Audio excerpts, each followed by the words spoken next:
नमस्कार, आप देख रहे हैं प्रदेश हलचल में हूं आपके साथ महेश जैन। कांग्रेस के पूर्व मुख्यमंत्री और राज्यसभा सांसद जो है दिग्विजय सिंह का आज नीमच दौरा था।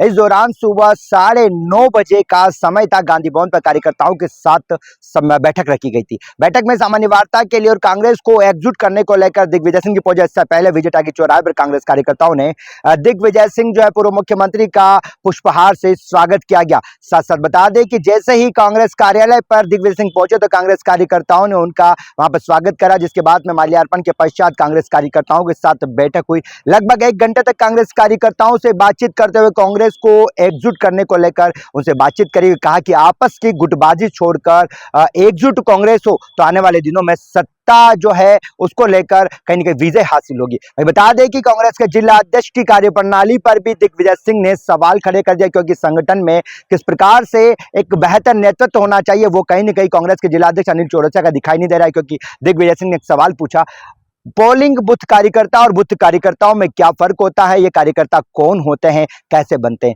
लेकिन जिलाध्यक्ष से लगाकर सभी कार्यकर्ता एक दूसरे का मुंह ताकते हुए दिखाई दिए। किसी को भी इस बारे में जानकारी नहीं थी। अब 2 टूक शब्दों में उन्होंने कहा कि इसकी जानकारी होना चाहिए, संगठन की समय समय पर जिलाध्यक्ष को बैठक लेनी चाहिए। वहीं अगर बात करें तो इसके बाद में प्रेस वार्ता का आयोजन किया गया। प्रेस वार्ता में मीडिया से बातचीत करी, कांग्रेस को लामबंद करने को लेकर बातचीत करी, भाजपा सरकार पर भी तीखा प्रहार करा, मोदी को भी निशाना बनाया गया। और साथ बता दें कि विकास के दावे खोखले, सरकारी जमीनों पर नीमच जिले में तस्वीर है उसको लेकर भी दिग्विजय सिंह ने तीखा प्रहार करा। कहा कि किस प्रकार से भाजपा के लोग सरकारी जमीनों पर कब्जा कर रहे हैं। वहीं अगर बात करें तो ममता बनर्जी जो गठबंधन की सरकार बनी है कांग्रेस के साथ में, उनके मृत्यु कुंभ को लेकर जिस प्रकार का बयान आया था, विवादित बयान आया था, उसको लेकर जब दिग्विजय सिंह से सवाल करा तो वहीं गोलमाल घुमावदार जवाब देते हुए दिखाई दिए। कहीं ना कहीं कई और मुद्दे थे, कांग्रेस की आपसी गुटबाजी सहित नीमच जिले की अगर बात करें राजनीति पर, महिलाओं को जिस प्रकार से भारतीय जनता पार्टी उन्हें बढ़ावा दे रही है, महिलाओं को हर जगह आगे कर रही है, ऐसे में कांग्रेस सत्ता में काबिज कैसे किन मुद्दों को कैसे बुनाएगी। हालांकि सभी मुद्दों पर दिग्विजय सिंह इस बार जो है तीखे तेवर नहीं दिखाई दिए और गोलमाल जवाब देते हुए दिखाई दिए। चलिए सुनते हैं प्रेस वार्ता के दौरान क्या कुछ कहा पूर्व मुख्यमंत्री कांग्रेस के दिग्विजय सिंह और राज्यसभा सांसद ने। आज देश में 2014 से लेकर आज तक जो देश में अर्थव्यवस्था थी, उस अर्थव्यवस्था में धीरे धीरे हालत भारत की बिगड़ती जा रही है। 2014 में $1 की कीमत 58 रुपए थी। आज $1 88 रुपए पर पहुंच चुका है। जो अवमूल्यन हुआ है, क्या उसमें भारत की प्रतिष्ठा बढ़ी है? मोदी जी कहते हैं विकसित भारत 2047 तक कर देंगे, सपना दिखाते और सपने दिखाकर ही वो लोगों को एक गुमराह करते। कौन सा ऐसा कदम है उनका जिससे इस देश की अर्थव्यवस्था सुधरी हो? महंगाई की मार सब जगह है। आप लोग भी जितने भी हैं, क्या आपके परिवारों में महंगाई की मार है कि नहीं है? जो हमारे वेतन भोगी लोग हैं, क्या उनके वेतन तो बढ़ी नहीं, महंगाई तो बढ़ गई। बच्चों की स्कूल फीस बढ़ गई, दवाई का खर्चा बढ़ गया, पेट्रोल डीजल की कीमतें बढ़ गई। किसानों की हालत ले लीजिए। सोयाबीन हमारे यहाँ की मुख्य फसल रहा करती है, आज भी 4,500-4,500 हजार से ज्यादा प्रति क्विंटल सोयाबीन नहीं बिक रहा। और ये पिछले 12 साल से हम देख रहे हैं सोयाबीन का भाव नहीं बढ़ रहा, लेकिन सोयाबीन के तेल का भाव बढ़ रहा है। यानी कि किसान को फायदा नहीं हो रहा, जो कृषि उपज को तेल या दाल में परिवर्तित कर रहा है उसको फायदा हो रहा है। और ये सारा का सारा जो है ब्रांडेड जो माल है, जो ब्रांडिंग करता है, बड़े बड़े तेल के व्यापारी, बड़े बड़े आपके अनाज के व्यापारी, उनको फायदा हो रहा है, किसान को फायदा नहीं हो रहा है। इस तरह से अनेक ऐसे उदाहरण हैं। मोदी जी कहते थे मैं काला धन विदेशों से लेके आऊंगा।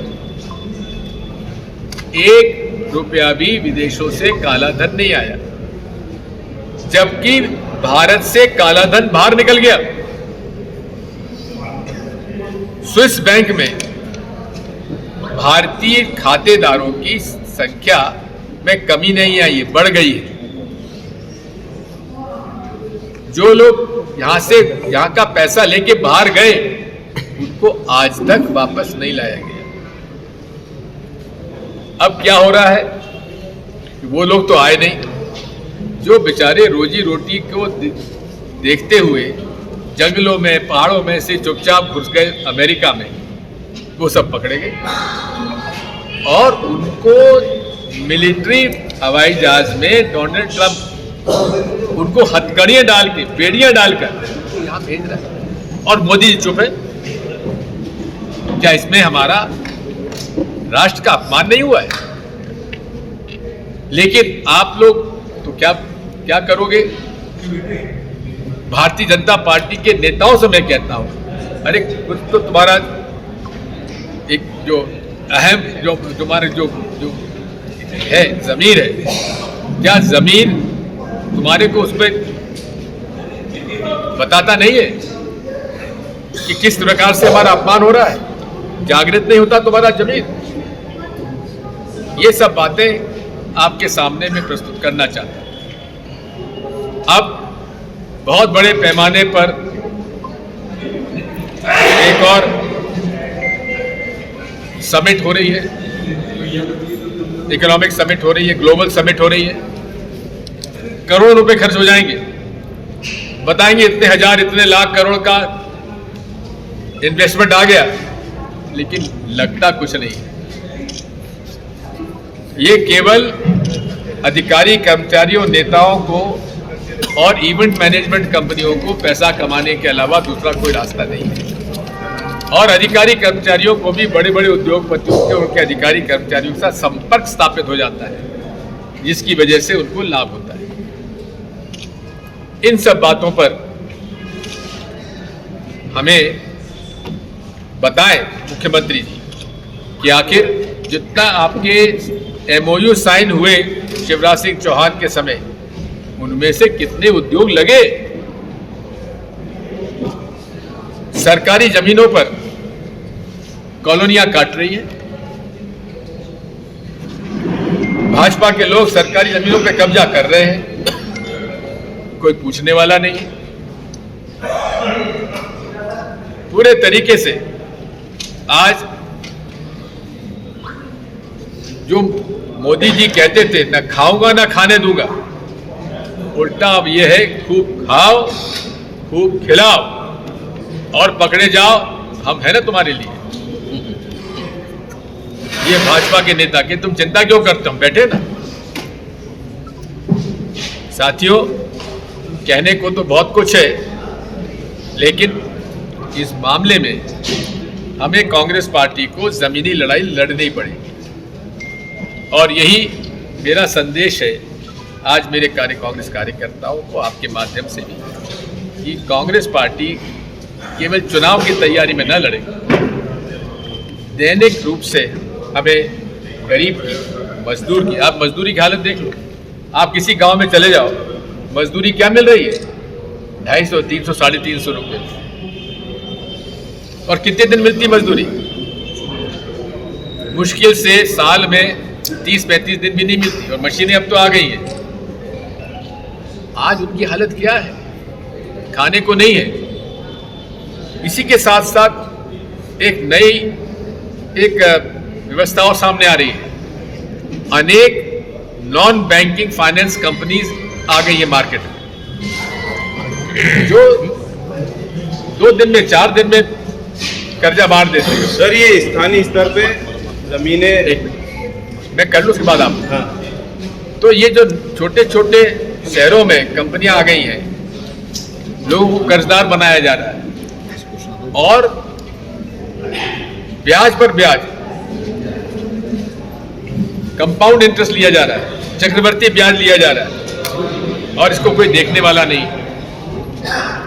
हम चाहेंगे कि इस पे माननीय मुख्यमंत्री जी आप इस बात को देखें और वित्त मंत्री जी हमारी केंद्र में, उनसे भी हमने कहा है और कहेंगे कि आप in non banking finance companies को चक्रवर्ती ब्याज लेने से रोकिए और इसमें छोटे छोटे लोगों को फंसाया जा रहा है, उनकी ज़मीनें गिरवी रखवाई जा रही है, उनके मकान खरीदे जा रहे हैं। ये सब व्यवस्था जो है आज इस देश में गरीब गरीब होता जा रहा है, अमीर अमीर होता जा रहा है और इस देश की संपत्ति कुछ लोगों के हाथ में पहुंचती जा रही है।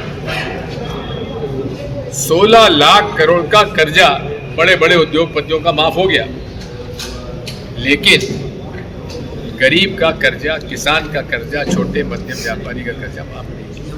ये अर्थव्यवस्था है मोदी जी। दिग्विजय सिंह जी, अभी आपके गठबंधन की नेता ममता बनर्जी ने एक बयान दिया है जिसमें मृत्यु कुंभ कहा है। आप कुछ कुंभ में परिवार के साथ स्नान करके आए, इस बयान को किस तरीके से लेते हैं आप?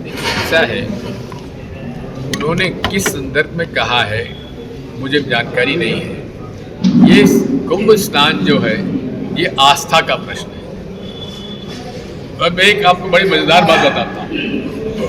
मैंने 2001 में भी स्नान किया, तब भी मुझे कहा गया साहब 144 साल में पहली बार आ रहा है ये। 2013 में भी किया, तब भी मुझसे कहा साहब 144 साल बाद ये ग्रह आ रहे हैं और इस बार ये गिरे 144। भाई ये क्या है?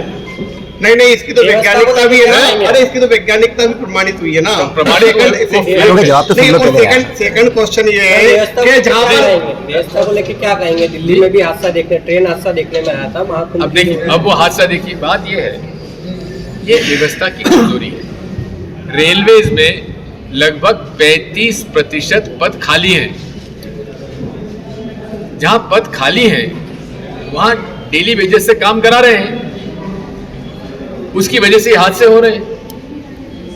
वहां पर भी व्यवस्था में कमी इस बात की थी कि इन्होंने उसको इतना प्रचारित कर दिया कि लोग वहां पहुंच गए। मैं खुद 9 फरवरी को जाना चाहता था रीवा से, क्योंकि रीवा से इलाहाबाद पास पड़ता है प्रयागराज, लेकिन 40-40 किलोमीटर का जाम लगा हुआ। तो फिर मैं दिल्ली से होके गया प्रयागराज।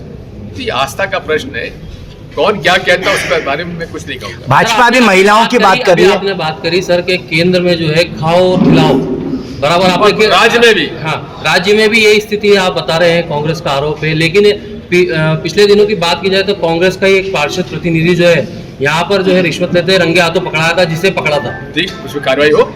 वो भी आपको मालाएं पहना रहे, वो लगातार आपकी पार्टी का मालाएं पहना रहे आपको, आज भी माला पहनाई आपको।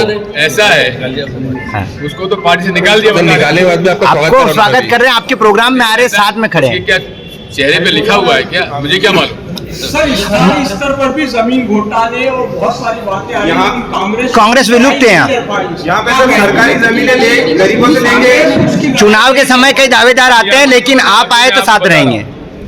ऐसा है, भू स्वामित्व योजना, इसमें जिसके पास कोई आवास नहीं है उसको कुछ सरकारी जमीन पर यदि कब्जा है, मकान बनाया हुआ है, तो वो भूमि उसको आवंटित होगी। ये कानून है, उसके नियम भी है, मेरे पास है, वो मैं देखूंगा। लेकिन कई ऐसे अपात्र लोगों को मिल गया पट्टा, जिनके पास 3-3, 4-4 मकान है, और जो पात्र है उसको नहीं मिल पा रहा है क्योंकि उसके पास देने को नहीं है। आपने कहा कि लेकिन कांग्रेस इसकी लड़ाई क्यों नहीं लड़ रही है? कांग्रेस के जिला अध्यक्ष जी बेटे कोई मुद्दा नहीं उठाते हैं। तो बेटा के इलेक्शन मोड में रहना चाहिए, लेकिन हम लोग ये मानते हैं कि नीमच में कार्यकर्ता ही नहीं है कांग्रेस के पास। हर एक नेता है, अब बयान दो ना, तो क्या हो गया? कल कोई आएगा फिर वापस कांग्रेस में चल जाएगी। कैसे स्थानीय समस्याओं पर लड़ाई लड़ेगी? स्थानीय समस्याओं की लड़ाई लड़ने में कोई गुटबाजी की आवश्यकता नहीं है। है ना सर? भाई लड़े ना, उसको कौन रोक रहा है? अगर कोई लड़ना चाहता है तो उसमें गुटबाजी करें। दिग्विजय सिंह जी, तब टिकट की बारी आती है तो आपके कई नेता आते हैं सामने, हम भी दावेदार है। चुनाव के बाद में भी आप देखेंगे जावद में समुंदर जी पटेल बहुत कम आ रहे हैं, यहाँ जिला अध्यक्ष जी लड़ाई नहीं लड़ रहे, इक्का दुक्का नेता के अलावा आपने बताया मुद्दे हैं, सरकार पे सवाल उठा रहे हैं, लेकिन लड़ाई कौन लड़ेगा? क्या विपक्ष की जिम्मेदारी नहीं है? धरातल पर लड़ाई लड़ना चाहिए। हम तो लड़ाई लड़ रहे हैं, लेकिन कभी सभी आप भी सोचा करो। हम तो उठा रहे, मुद्दे उठाएंगे तब ना। गरीबों की जमीन पूंजीपतियों को दे रहे हैं सर जी। प्रशासन गरीबों की जमीन लेके, सरकारी जमीन उनसे लेके पूंजीपतियों को दे रही है। ये स्थानीय स्तर पे कांग्रेस क्या कर रही है? कांग्रेस क्यों नहीं लड़ाई लड़ रही है? आप हमें प्रमाण दे दीजिए, मैं लड़ाई लड़ूंगा। ये कनौटी में इनका जो कॉलेज है सर, उसके सामने की सरकारी जमीन गरीब से लेके प्रशासन को, अमीर उसको दे दी पूंजीपति को। किसको दे दी? वहीं पे जो पास में उसके जमीन है, सरकारी जमीनों के खेल हो रहे हैं। छीन के उसी को दे दी कि ये तुम्हारी जमीन है, ये तो कुछ नहीं किया ऐसा है, जो जमीन जिसकी छीनी गई उसके खाते की थी कि सरकारी थी? है जी। जिससे जमीन ली गई गरीब से, उसके वो खाते की थी या सरकारी? जमीन थी, उसके सरकारी थी। खाते से आगे, खाते के आगे सरकारी जमीन थी, वो सरकारी जमीन छीन के पूंजीपति को दे दी। हाँ, सरकारी जमीन दी है ना, हाँ। छीन के नहीं दी है। अरे तो सर उनको क्यों दे दी? दिग्विजय सिंह जी, लगता है कि महिलाओं की अगर बात करें, फिर भी बात ये है, मैं जो मुद्दा उठा रहा देना सही है हूँ, सर। मैं मुद्दा ये बता रहा हूँ, मैं मुद्दा ये उठा रहा हूँ कि जिस व्यक्ति के पास कोई मकान नहीं है, वो अगर सरकारी जमीन पर उसने मकान बना रखा है तो उसको पट्टा मिलना चाहिए। लेकिन इसकी रिपोर्ट नशपुर एक्सप्रेस ने डाली है, काफी अच्छी रिपोर्ट है, ये भूमि स्वामित्व का जो प्रेस तो कॉन्फ्रेंस उसके अंदर उसमें उनको क्यों नहीं दी गई? राजा साहब, कांग्रेस के एक कार्यकर्ता को एक मिनट, कांग्रेस के एक कार्यकर्ता को टिकट मिलता है, दूसरे कार्यकर्ता उसको हराने के लिए भाजपा के कार्यकर्ता के साथ जी जान लगा के जुट जाते हैं। ये जावद में भी देखने को मिला, नीमच में भी देखने को मिला, मनासा में भी मिला। क्या इस तरीके से कांग्रेस को एकजुट करके और आपके नाम एक वीडियो भी वायरल हुआ अभी सत्यनारायण पाटीदार को निकालने को लेकर, जावद के ही जो पूर्व महामंत्री उन्होंने वीडियो वायरल करा है, तो आप सोच रहे हैं सत्ता में आ जाएगी? क्या किया? तो उन्होंने सत्यनारायण पाटीदार जी को हितैषी कहा, हितैषी बताया, भाजपा का हितैषी बताया, पार्टी से निकालने की आपसे मांग करी, इससे भाजपा जीतेगी। ऐसा है, शिकायत का निराकरण दिग्विजय सिंह नहीं करेगा, प्रदेश कांग्रेस कमेटी का अध्यक्ष करेगा और जिला कांग्रेस कमेटी का अध्यक्ष करेंगे। आप इनको दीजिए। जावद के विधायक ने कहा कि कांग्रेस के नेता सत्यनारायण पाटीदार वे मेरे शुभचिंतक हैं, और ये बहुत वायरल हुआ, और शुभचिंतक बताकर ये संकेत दिए गए कि हाँ, हम इन्हीं के कारण जीतते हैं। मैं अगर मैं कह दूं कि मोहन यादव जी है बड़े अच्छे मेरे हित चिंतक हैं, तो उसमें क्या होगा?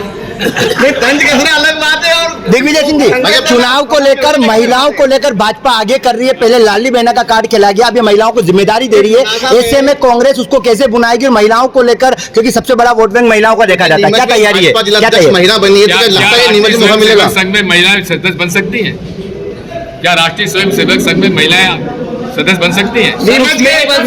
समिति में तो बन सकती है सर।